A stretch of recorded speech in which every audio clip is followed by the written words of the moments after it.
ಜಾಗತಿಕ ಜವಳಿ ಪ್ರದರ್ಶನದ ಮುನ್ನ ಲೋಗೋವನ್ನು ಈ ದಿನ ಉದ್ಘಾಟನೆ ಮಾಡಿದ್ದೇವೆ. ಈ ಕಾರ್ಯಕ್ರಮದಲ್ಲಿ ಭಾಗವಹಿಸಿರುವ ಮುಖ್ಯಸ್ಥರುಗಳಾದಂಥ ಅಧ್ಯಕ್ಷರು ಅಬ್ದುಲ್ ರಶೀದ್ ಸಾಹೇಬರು, ವೇಂಪಲ್ಲಿ ಅಮಾನುಲ್ ಅವರು, ಅರವಿಂದ್ ಗೋವಿಂದಪ್ಪ, ಎಂ ಜಯಶಂಕರ್ ಅವರು, ಮಂಜುನಾಥ್ ಆಚಾರ್ ಅವರು, ಡಾಕ್ಟರ್ ಸಾಂಬಾ ಶಿವ ಅವರು ಮತ್ತು ನವೀನ್ ಕುಮಾರ್ ಹಾಗೂ ನ್ಯಾಷನಲ್ ಡೈರೆಕ್ಟರ್ ನಮ್ಮನ್ನು ಈ ಕಾರ್ಯಕ್ರಮಕ್ಕೆ ಬರಲಿಕ್ಕೆ ಕಾರಣಭೂತರಾದಂಥ ಡಾಕ್ಟರ್ ಆನಂದ್ ಬಾಬು ಅವರು. ನಾನು ಕೇಂದ್ರದಲ್ಲಿ ಎಂಎಸ್ಎಂಇ ಮಂತ್ರಿ ಇದ್ದೆ 2 ವರ್ಷ. ಯಾವತ್ತೂ ಕೂಡ ಜಗತ್ತಿನಲ್ಲಿ ಒಂದು ದೇಶ ಬಲಿಷ್ಠವಾದ ರಾಷ್ಟ್ರ ಆಗಬೇಕಾದ್ರೆ ಅಲ್ಲಿ ಇಂಡಸ್ಟ್ರಿ ಅಭಿವೃದ್ಧಿ ಆಗಬೇಕು. That is the only way to strengthen the country in the economic side. ಇವತ್ತು ನಾವು 200 ವರ್ಷಗಳ ಹಿಂದೆ ನಾವು ನೋಡಿದಾಗ, ಕನಿಷ್ಠ 100 ವರ್ಷಗಳ ಹಿಂದೆ ಹೋಗಿ ನೋಡಿದಾಗ ಜಪಾನ್, ಜರ್ಮನ್ ಅಂತ ಹೇಳಿಬಿಡ್ತಿದ್ವಿ. ಈಗ ಆ ಸ್ಥಾನವನ್ನು ಚೈನಾ ಮುಂದೆ ಬಂದಿದೆ. ದೋ ಅಮೇರಿಕ ಇರಬಹುದು, ರಷ್ಯಾ ಇರಬಹುದು, ಆದರೆ ಮ್ಯಾನುಫ್ಯಾಕ್ಚರಿಂಗಲ್ಲಿ ಚೈನಾ ವರ್ಲ್ಡ್ನಲ್ಲಿ ಮೊದಲನೇ ಸ್ಥಾನಕ್ಕೆ ಹೋಗಿದೆ. ಎಕ್ಸ್ಪೋರ್ಟ್ ಕೂಡ ಅವ್ರದ್ದು ಜಾಸ್ತಿ ಇತ್ತು. ಟ್ರಂಪ್ ಬಂದ ಮೇಲೆ ಸ್ವಲ್ಪ ಕಡಿವಾಣ ಹಾಕಿದ್ದಾರೆ. One of the largest exporters in the world ಅಂದರೆ ದಟ್ ಈಸ್ ಚೈನಾ. ಸೊ ಅವರು ಆ ಅಭಿವೃದ್ಧಿ ಪಥದಲ್ಲಿ ಬಹಳ ಮುಂದೆ ಸಾಗಿದ್ದಾರೆ. ನಾನು ಮನಮೋಹನ್ ಸಿಂಗ್ ಅವರ ಸರ್ಕಾರದಲ್ಲಿ ಟೆಕ್ಸ್ಟೈಲ್ ಮಿನಿಸ್ಟ್ರು ಅಂದರೆ ಎಂಎಸ್ಎಂಇ ಮಂತ್ರಿ ಆಗಿದ್ದಂಥ ಕಾಲದಲ್ಲಿ ಈ small scale industries, medium industries, marginal industries ಬರ್ತಿತ್ತು. ನಾನು ಇಡೀ ರಾಜ್ಯದ ಈ ಬ್ಯಾಂಕ್ಗಳ ಎಂಡಿಗಳನ್ನು ಕರೆಸಿ ಒಂದು ಮೀಟಿಂಗ್ ಮಾಡಿದೆ. ವಿಲೇಜ್ ಇಂಡಸ್ಟ್ರೀಸ್ ಡೆವಲಪ್ ಆಗಬೇಕಾದ್ರೆ ಬ್ಯಾಂಕ್ಗಳ ಬೆಂಬಲ ಬೇಕು. ನಾವು ಸಬ್ಸಿಡಿ ಕೊಡ್ತೀವಿ. ಒಂದು ಕಡೆ employment generation to solve the unemployment problem and rural artisans ಏನಿರ್ತಾರೆ, ಕರಕುಶಲ ಕಸಬನ್ನು ಮಾಡಿ ಅದರಿಂದ ಜೀವನ ಮಾಡುವಂಥವ್ರು ಏನಿರ್ತಾರೆ ಅವರಿಗೆ ಹೆಚ್ಚು ಉತ್ತೇಜನ ಕೊಡೋದೇ ಸ್ಮಾಲ್ ಸ್ಕೇಲ್ ಇಂಡಸ್ಟ್ರೀಸ್. ಅಂದರೆ ಗ್ರಾಮಾಂತರ ಪ್ರದೇಶದಲ್ಲಿ ಬೆಳೆಯುವಂಥ ವಸ್ತುಗಳನ್ನು ಉಪಯೋಗ ಮಾಡಿ ಆ ಉತ್ಪಾದನೆಯಿಂದ ಮಾರ್ಕೆಟ್ ಮಾಡಿದರೆ ಅದರ ಮುಖಾಂತರ ಗ್ರಾಮಾಂತರ ಪ್ರದೇಶಗಳು ಆರ್ಥಿಕವಾಗಿ ಸದೃಢವಾಗ್ತವೆ. ಅದಕ್ಕೆ ಉದಾಹರಣೆಯಾಗಿ 1 ಲಕ್ಷ ಎಂಟರ್ಪ್ರಿನರ್ಸ್ನ ನಾನು ಕ್ರಿಯೇಟ್ ಮಾಡಿದೆ. 1 ಲಕ್ಷ ಎಂಟರ್ಪ್ರಿನರ್ಸ್.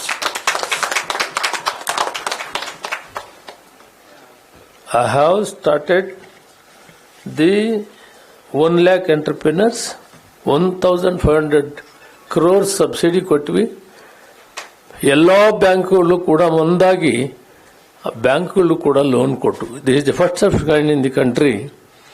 ಇನ್ 2013-14 1 ಲಕ್ಷ ಎಂಟರ್ಪ್ರಿನರ್ಸ್ ಮಾಡಲಿಕ್ಕೆ ಅವಕಾಶ ಆಯಿತು. ಅಂದರೆ ಒಟ್ಟಾರೆ ಭಾರತ ದೇಶದಲ್ಲಿ ಮೊದಲನೇ ಸ್ಥಾನದಲ್ಲಿ ಹತ್ತಿ, 2ನೇ ಸ್ಥಾನದಲ್ಲಿ ರೇಷ್ಮೆ, 3ನೇ ಸ್ಥಾನದಲ್ಲಿ ಉಣ್ಣೆ.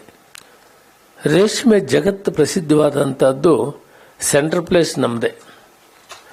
ನಮ್ಮ ಬೆಂಗಳೂರು ಅಂದರೆ ಕರ್ನಾಟಕ ರಾಜ್ಯದಲ್ಲಿ ಅದು ನನ್ನ ಜನ್ಮಸ್ಥಳವಾದಂಥ Sidlaghatta one of the best silk producers.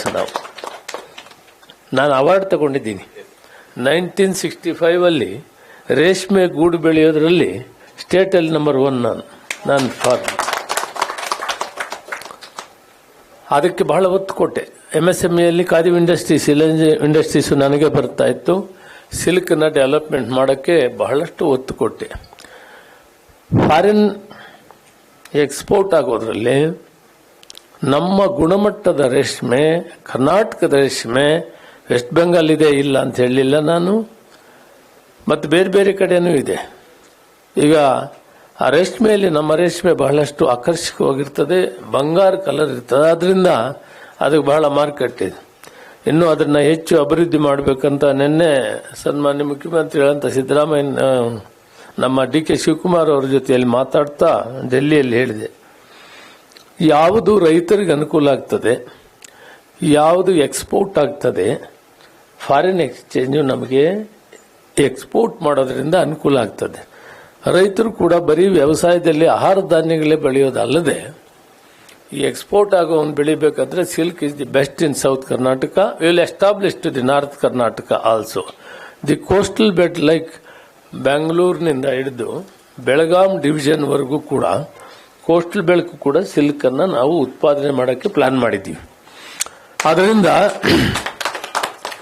Silk industry, ನಿಮ್ದು ಎಲ್ಲ ಇಂಡಸ್ಟ್ರಿ ಇದೆ, ನನಗೆ ತುಂಬಾ ಸಂತೋಷ. ಅದು ವರ್ಲ್ಡ್ ಟೆಕ್ಸ್ಟೈಲು ಇದನ್ನೆಲ್ಲ ನೀವು ಇಲ್ಲಿಗೆ ತರ್ತಾ ಇದ್ದೀರಂದ್ರೆ ನಮಗೆ ತುಂಬಾ ಸಂತೋಷ. ಮಾನ್ಯ ಮುಖ್ಯಮಂತ್ರಿಗಳು ಕೂಡ ಈ ವಿಷಯವನ್ನು ತಿಳಿಸ್ತೀನಿ. ನೀವು ಹೋಗಿ ಮುಖ್ಯಮಂತ್ರಿಗಳು ಕೂಡ ಭೇಟಿಯಾಗಿ ಅಡ್ವಾನ್ಸ್ ಆಗಿ ಟೈಮ್ ತಗೊಳ್ಳುವಂತ ಕೆಲಸವನ್ನು ಮಾಡಬೇಕಾಗ್ತದೆ. ನಮಗೆ ತುಂಬಾ ಸಂತೋಷ ಆಗಿದೆ. ಇನ್ನೊಂದು ಮಹತ್ತರವಾದ ಕಾರ್ಯಕ್ರಮವನ್ನು ಭಾರತ ದೇಶದಲ್ಲಿ ಮೊಟ್ಟ ಮೊದಲ ಬಾರಿಗೆ ದಕ್ಷಿಣದಲ್ಲಿ ಬೆಂಗಳೂರನ್ನ ನೀವು ಗುರುತಿಸಿದ್ದೀವಿ. ಇದು ನಾನು ಇಲ್ಲಿವರೆಗೂ ಹೇಳ್ದಂಗೆ ಯಾವ ದೇಶ ಕೈಗಾರಿಕೆ ಅಭಿವೃದ್ಧಿ ಜಾಸ್ತಿ ಆಗ್ತದೋ ಆ ದೇಶ ಸದೃಢವಾಗಿರ್ತದೆ, ಆರ್ಥಿಕ ಪರಿಸ್ಥಿತಿ ಚೆನ್ನಾಗಿರ್ತದೆ ಮತ್ತು ಬಲಿಷ್ಠವಾದ ರಾಷ್ಟ್ರವಾಗ್ತದೆ. Economic growth only depend upon the industrial growth.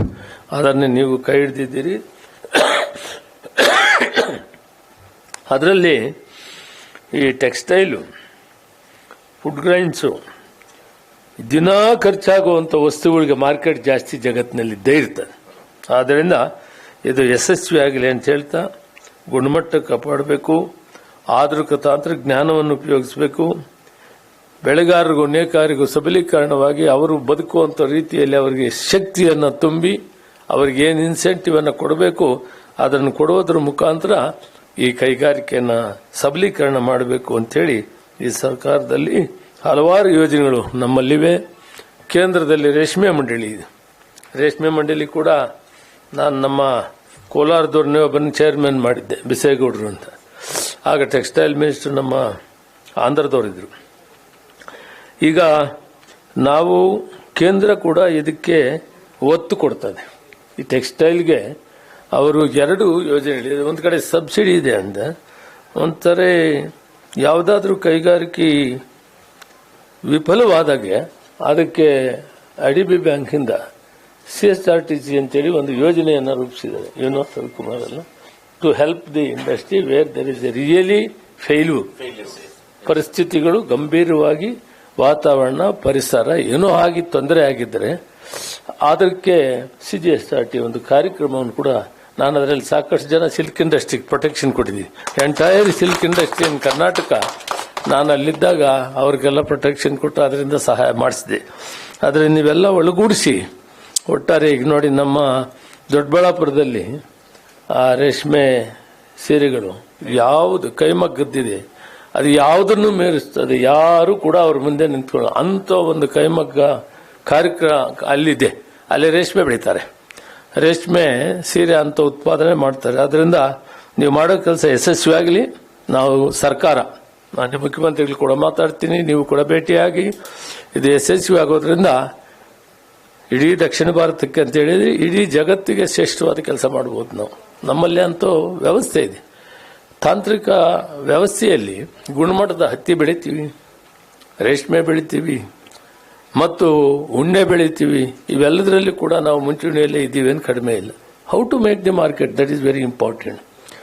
ಎಷ್ಟು ಬೆಳಿತೀವೋ ಅದನ್ನು ಮಾರ್ಕೆಟ್ ಮಾಡೋದ್ರದ್ದು ಬಹಳ ತಂತ್ರಜ್ಞಾನದ ಜೊತೆಗೆ competition in the world market. World market ಅಲ್ಲಿ ನಾವು ಕಾಂಪಿಟೇಷನ್ ಮಾಡಿದರೆ ಅವರದ್ದು ಕ್ವಾಲಿಟಿನೇ ಬಹಳ ಮಹತ್ತರವಾಗಿರ್ತದೆ. ಅದಕ್ಕೆ ಹೊಸ ತಂತ್ರಜ್ಞಾನವನ್ನು ಬಳಸಿಕೊಂಡು ಇವತ್ತು ಯಾವ ರೀತಿ ಅಪೇಕ್ಷೆ ಪಡ್ತಾರೆ ಜನ, ಅದನ್ನನುಸರಿಸಿ ನಾವು ಪ್ರೊಡಕ್ಷನ್ ಮಾಡಿದರೆ ಅದು ಮಾರ್ಕೆಟ್ ಆಗ್ತದೆ. ಆ ಕಡೆ ತಾವು ಮುಂದೆ ಸಾಗಿದ್ದೀರಿ. ಸರ್ಕಾರದ ವತಿಯಿಂದ ನಾನು ಸಂಪೂರ್ಣವಾಗಿ ಬೆಂಬಲವನ್ನು ಕೊಡ್ತೀವಿ. ಮಾನ್ಯ ಮುಖ್ಯಮಂತ್ರಿಗಳ ಪರವಾಗಿ ಕೂಡ ನಾನು ಹೇಳ್ತೀನಿ, ಕೈಗಾರಿಕೆ ಅಭಿವೃದ್ಧಿನೇ ಇದು ಆರ್ಥಿಕವಾಗಿ ಜನರನ್ನು ಸದೃಢ ಮಾಡಲಿಕ್ಕೆ ಸಾಧ್ಯವಾಗ್ತದೆ. ಅದಕ್ಕೆ ನಮ್ಮ ಸಂಪೂರ್ಣ ಬೆಂಬಲ ಇದೆ ಅಂತ ಈ ಸಂದರ್ಭದಲ್ಲಿ ಹೇಳ್ತಾ, ನೀವು ಮಾಡೋ ಎಲ್ಲ ಕಾರ್ಯಕ್ರಮಗಳು ಕೂಡ ಯಶಸ್ವಿ ಆಗಲಿ ಅಂತೇಳಿ ನಾನು ತಮಗೆ ಮಾತನ್ನು ಕೊಡ್ತಾ, ಈ ಕಾರ್ಯಕ್ರಮ ಕೂಡ ಯಶಸ್ವಿಯಾಗಲಿ. ಮುಂದೆ ಅಕ್ಟೋಬರಲ್ಲಿ ಮಾಡೋದು ಕೂಡ ಅತಿ ಪ್ರಬಲವಾದಂಥ ಉತ್ತಮವಾದಂಥ ರೀತಿಯಲ್ಲಿ ಆಗಿ ಈ ಭಾಗದ ದಕ್ಷಿಣ ಭಾರತ ಎಲ್ಲ ಇಡೀ ಭಾರತದಲ್ಲಿ ಈ ಟೆಕ್ಸ್ಟೈಲ್ ಇಂಡಸ್ಟ್ರಿ ಬೆಳೆಯೋದಕ್ಕೆ ನಾವು ಸಂಪೂರ್ಣವಾಗಿ ಬೆಂಬಲ ಕೊಡೋಣ ಅಂತೇಳಿ ನನ್ನ ಮಾತಿಗೆ ವಿರಾಮವನ್ನು ಕೊಡ್ತೀನಿ. ಜೈ ಹಿಂದ್, ಜೈ ಕರ್ನಾಟಕ. ಎಲ್ಲರಿಗೂ ನಮಸ್ಕಾರ. ಇವತ್ತು ನಾವಿಲ್ಲಿ ಪ್ರೆಸ್ ಮೀಟ್ ಹಮ್ಮಿಕೊಂಡಿದ್ದೇವೆ.